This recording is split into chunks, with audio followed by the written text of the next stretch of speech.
De hecho, mi primera pregunta tiene que ver con un hecho del pasado, pero que está muy presente hoy. Infobae acaba de publicar un anticipo de la pericia de Gendarmería, del encuentro pericial de Gendarmería, todavía no llegó al juez Ercolini, que asegura que Alberto Nisman fue asesinado. ¿Cuál es su hipótesis de lo que pasó con Nisman? Bueno, te tengo una mala noticia. Fue desmentido, yo viniendo para acá, la Dirección de Criminalística de Gendarmería acaba de desmentir que no es cierto, que todavía no hay ningún informe conclusivo y que todavía siguen las pericias. Me escuché al doctor Romero Victorica. Sí, lo acabo. Yo venía en el auto acá y precisamente controlando, mirando, leyendo, salió la desmentida. De cualquier manera, yo cuando fui presidenta y sucedió lo del fiscal Nisman, como corresponde ante un hecho que conmociona a la sociedad, el presidente, en este caso yo era la presidenta, hablé por cadena nacional del país. Es impensable que ante un hecho conmocionante de la sociedad, cuando la sociedad está conmocionada y conmovida, el presidente haga silencio y no hable ni de su opinión.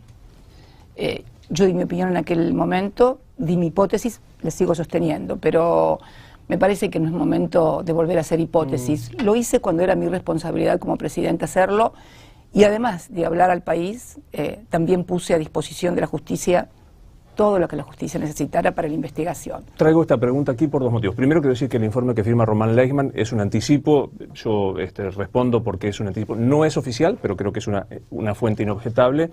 Es cierto lo que usted dice que habló, pero si yo mal no recuerdo, el 19 de enero usted dijo en su Facebook que puede llevar a una persona a esta terrible decisión de quitarse la vida, y luego en cadena sí dice, ¿por qué se iba a suicidar alguien siendo fiscal? Entonces mi pregunta es, ¿qué cree? ¿Cuál es su hipótesis como ex mandataria, no como una ciudadana?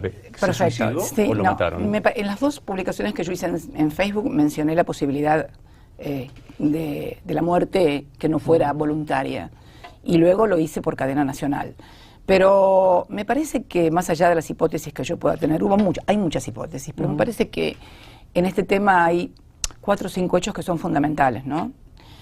Primero, que se conoce cuál es el arma que provocó la muerte del fiscal Nisman. Segundo, se conoce de quién era esa arma y las circunstancias en las cuales le fueron entregadas al fiscal. Le fueron entregadas por un asistente informático en su propia casa, y fue la última persona que lo vio con vida. En tercer lugar, una persona que, además de ser aparentemente su asistente informático, era una persona que tenía cierta vinculación, porque luego se descubrió que había una cuenta en Nueva York a nombre de ambos, que no estaba declarada por el fiscal por varios cientos de miles de dólares. Convengamos que nadie tiene una cuenta en el exterior con una persona que no es de su extrema confianza. Y por último, esta persona era un furibundo opositor a mi gobierno, ¿no? Y creo que estas son circunstancias que también tienen que ser merituadas. En aquel momento, por parte de la oposición, que hoy es gobierno, hubo una utilización de todo esto para echar sospechas sobre el gobierno, sobre mi persona, inclusive, en forma muy agresiva, pero... Ya que lo dice, digo, para cerrar este tema y avanzar en los próximos, ¿usted sostiene la hipótesis de que no se suicidó Alberto Nisman? Lo que dije en cadena nacional, Luis. ¿Sabes qué pasa, Luis? Y te quiero ser absolutamente sincera. Si yo dijera lo que vos me estás preguntando, en los términos que vos estás preguntando, mañana tenemos un hermoso titular, Cristina dijo tal cosa. Lo que hablé, lo dije en la cadena nacional, en su momento cuando debía hablar. Creo que también es un ejemplo que podría tomar el actual presidente en el caso de Santiago Maldonado, por ejemplo, ¿no?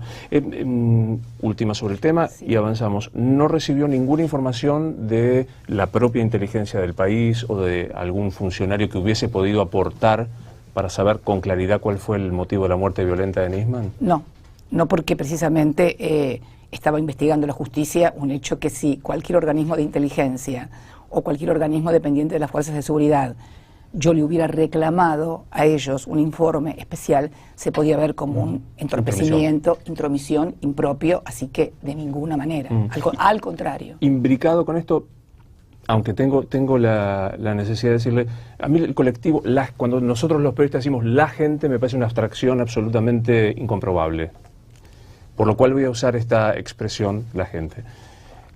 Para preguntarle, ¿siente que hay una parte de la comunidad, incluso un periodista, Damián Pachter, que cree que su gobierno tuvo que ver con la muerte de Nisman? Pachter dijo concretamente estoy seguro que el gobierno de la doctora Kirchner trató de encubrir la muerte modificando la escena del crimen. No, es un disparate. Todos saben que es un disparate. Todos saben que es un inmenso disparate. Me parece que es una acusación sin ningún tipo de fundamento y yo creo que no la conocen, no la creen ni los que la formulan realmente. Nosotros, en realidad, no teníamos ningún motivo. Esto se desencadenó de una manera, no es que tuvimos largos meses, fue toda una vorágine muy impresionante.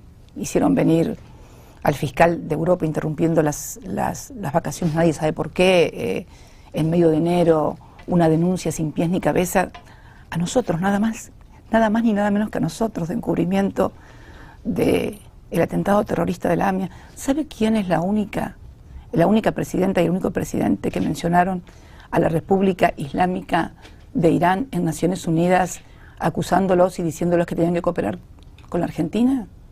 Néstor Kirchner y quién le habla. Por eso, usted sabe, Luis, que el año pasado, cuando el presidente fue a la Asamblea de Naciones Unidas, el presidente Macri, y habló y mencionó a los dos atentados, el de la embajada y el de la AMIA, pidió cooperación internacional. Nunca mencionó a la República Islámica de Irán. Los únicos presidentes, estos dos atentados ocurrieron, tanto el de la embajada, hace ya un cuarto de siglo, 1992. Yo estaba en la provincia de Santa Cruz. Néstor Kirchner tenía el primer año de gestión de su primer gobierno, fue 3 veces gobernador. Yo era diputada provincial. Luego vino el atentado de la AMIA en el 94, ya van 23 años.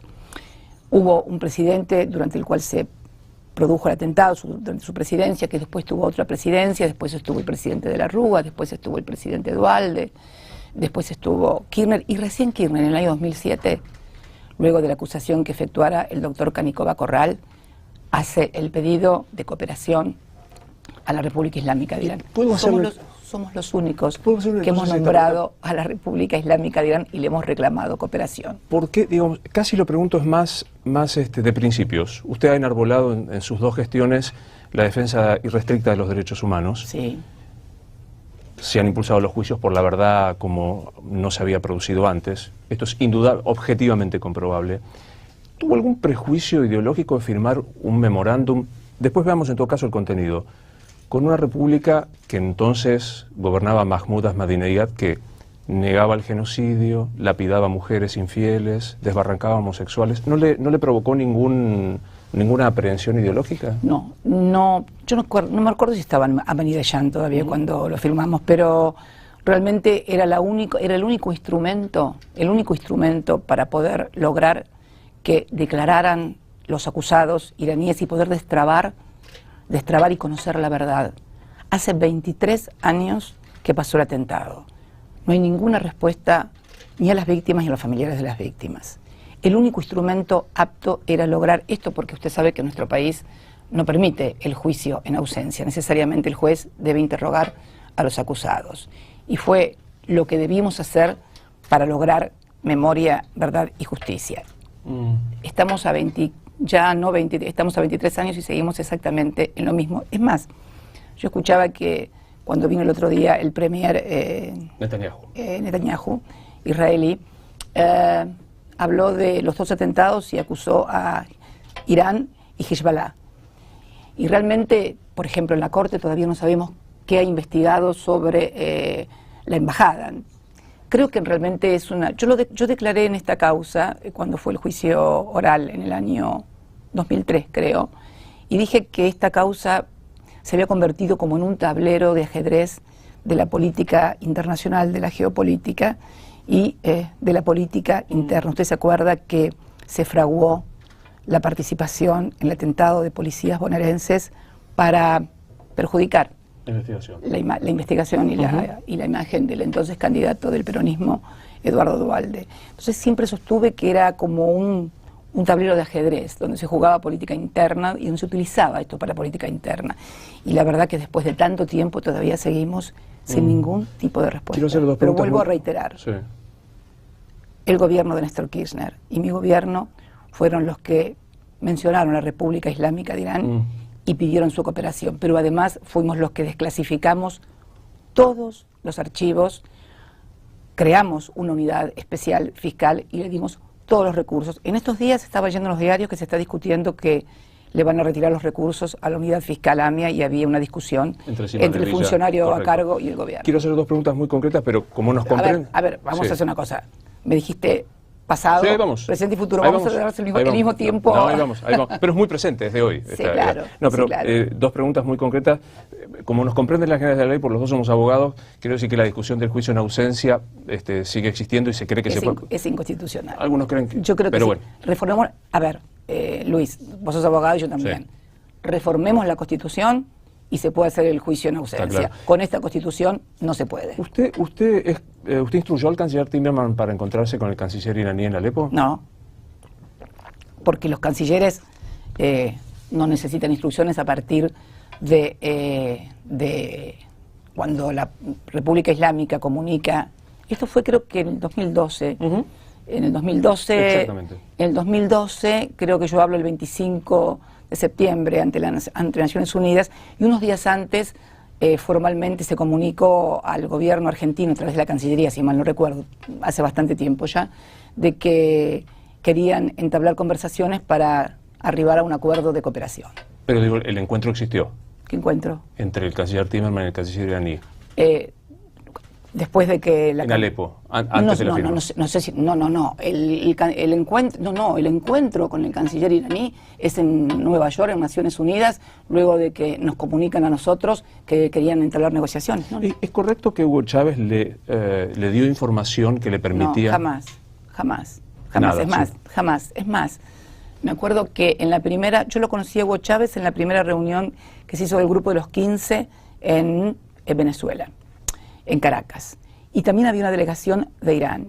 Néstor era presidente, yo lo acompañé como senadora, como primera dama, o como primera ciudadana, como más le guste.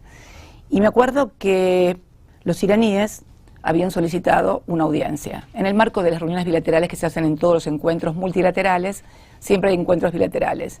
Y me acuerdo que en aquel momento el presidente pidió, no era Manidellán, había el anterior, me parece que era, pidió una audiencia y Néstor puso como condición de una audiencia bilateral que se incluyera el tema AMIA. Bien. Ellos no aceptaron. Total. Y entonces no hubo reunión. Es más, y para terminar con este tema, si no se va a llevar mucho tiempo, vos fíjate una cosa, nadie se ha percatado y nadie ha hecho la mejor observación y el mejor aporte que puede haber hecho la firma de este memorándum de entendimiento. Es la primera vez que Irán acepta a través de un instrumento que, bueno es decirlo, es facultad exclusiva del presidente y fue ratificado por el Parlamento. Estamos hablando de un memorándum ratificado por el Parlamento, ¿sí? De un acto no judiciable. Sí. Estamos hablando de eso.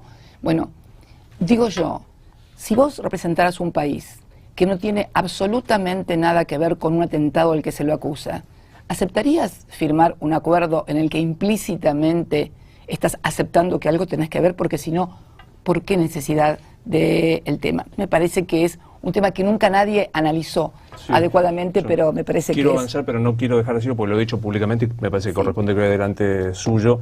Me parece que el acuerdo violaba claramente el juez natural, creando una comisión de 7 personas de cada una de las partes, a donde había que pedirle permiso a esta comisión. Tengo frente a mí el acuerdo. Por eso creo que el delito de traición a la patria que se le imputa puede, al menos admite el análisis. ¿Va a declarar cuando...? ¿Vos me estás hablando en serio, Luis, que te parece que es que el delito de traición a la patria? No, digamos, no metafóricamente, como dice el Código Penal. El artículo 214 del Código Penal. Estamos muy abogados, quiero decirle, doctora. No, el artículo 214 dice que perdón, si yo... Perdón, Luis. Si vamos a hablar de abogados, vamos a hablar en serio de la Constitución. A ver, es un acuerdo entre dos países firmado de acuerdo a lo que marca a las facultades que marca la Constitución, de acuerdo a la Convención de Viena, que es la que regla todo lo que es relativo a tratados bilaterales o multilaterales entre los países, y además es aprobado por el Congreso de la Nación, diputados y senadores. Es un acto no judiciable, no es un acto de guerra. Yo entiendo que quieran forzar las cosas por cuestiones geopolíticas, por orientaciones. por todo lo que yo charlaba al principio de, bueno, de la disparidad que tenemos de pareceres en cuanto a las cosas, pero realmente traiciona, traiciona a la patria. Puede creerme no, de cualquier manera, creo que esto que se está haciendo de traición a la patria, sí, o el encubrimiento forma parte de una persecución judicial, pero es más, creo que por traición a la patria fueron acusados únicamente Juan Domingo Perón, y si Bonadío así lo establece, sería también indagada yo por traición a la patria. Realmente me parece un disparate, un dislate que no tiene ni pies ni cabeza. Tomo absolutamente su argumento, no quiero dejar de decirlo frente a usted, que crear una comisión que someta a los condenados por volar la AMIA, perdón, y que Luis, me parece que eso es crear una jurisdicción distinta. Me parece que el que primero tendría que haberse agraviado de esto es el propio juez de la causa, que sostuvo que el memorándum era constitucional, porque la Cámara considero que no. Pero me parece a mí que el único que tiene facultades para absolver, para sobreseer o demás es el juez.